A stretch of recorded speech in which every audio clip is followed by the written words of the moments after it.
26 नवंबर के जख्म कोई कैसे भूलेगा। हर बार इस दिन पूरा शहर सिसकेगा। देश के लिए शहीद हुए थे कई जवान, पल पल देश उनको सलामी देगा। 26 नवंबर 2008 की शाम तक मुंबई हर रोज की तरह चहलकदमी कर रही थी।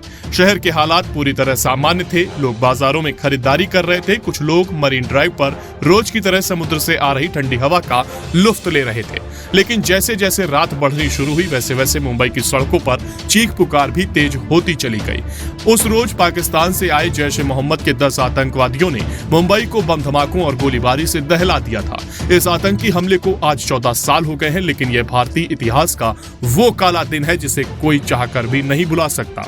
आतंकियों के हमले में 160 से ज्यादा लोग मारे गए थे और 300 से ज्यादा लोग घायल हुए थे। हमले से 3 दिन पहले यानी 23 नवंबर को कराची से समुद्री रास्ते से एक नाव के जरिए ये आतंकी मुंबई पहुंचे थे। जिस नाव से आतंकी आए थे वह भी भारतीय थी और आतंकियों ने उस पर सवार 4 भारतीयों को मौत के घाट उतारते हुए उस पर कब्जा किया था। रात तकरीबन 8 बजे आतंकी कोलाबा के पास कफ परेड के मछली बाजार पर उतरे थे। यहाँ से वो 4 समूहों में बंट गए और टैक्सी लेकर अपनी अपनी मंजिलों की ओर बढ़ गए थे। बताया जाता है कि जब ये आतंकी मछली बाजार में उतरे थे तो उन्हें देखकर वहाँ के मछुआरों को शक भी हुआ था। जानकारी के अनुसार मछुआरों ने इसकी जानकारी स्थानीय पुलिस के पास भी पहुंचाई थी, लेकिन पुलिस ने इस पर कुछ खास ध्यान नहीं दिया। पुलिस को रात के 9:30 बजे छत्रपति शिवाजी रेलवे टर्मिनल पर गोलीबारी की खबर मिली। बताया गया कि यहाँ रेलवे स्टेशन के मुख्य हॉल में 2 हमलावरों ने अंधाधुंध गोलीबारी की है। इन हमलावरों में एक मोहम्मद अजमल कसाब था जिसे फांसी दी जा चुकी है। दोनों हमलावरों ने AK-47 राइफलों से 15 मिनट गोलीबारी कर 52 लोगों को मौत के घाट उतार दिया और 100 से ज्यादा लोगों को घायल कर दिया था। आतंकियों की यह गोलाबारी सिर्फ शिवाजी टर्मिनल तक सीमित नहीं रही थी। दक्षिण मुंबई का लियोपोल्ड कैफे भी उन चंद जगहों में से एक था जो आतंकी हमले का निशाना बनाया गया था। मुंबई के नामचीन रेस्टोरेंट में से एक इस कैफे में हुई गोलाबारी में मारे गए 10 लोगों में कई विदेशी भी शामिल थे।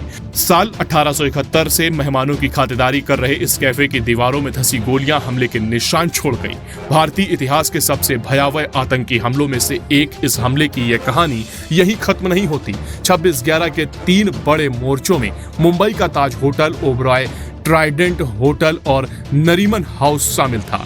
जब हमला हुआ तो ताज में 450 और ओबरॉय में 380 मेहमान मौजूद थे। खास तौर से ताज होटल की इमारत से निकलता धुआं तो बाद में मुंबई पर हुए इस हमले की पहचान बन गया। सुरक्षा बलों और आतंकवादियों के बीच 3 दिनों तक मुठभेड़ चलती रही थी। इस दौरान मुंबई में धमाके हुए, आग लगी, गोलियां चली और बंधकों को लेकर उम्मीदें टूटती और जुड़ती रहीं। न सिर्फ भारत से 1.25 अरब लोगों की बल्कि दुनिया भर की नजरें ताज, ओबरॉय और नरीमन हाउस पर टिकी हुई थी।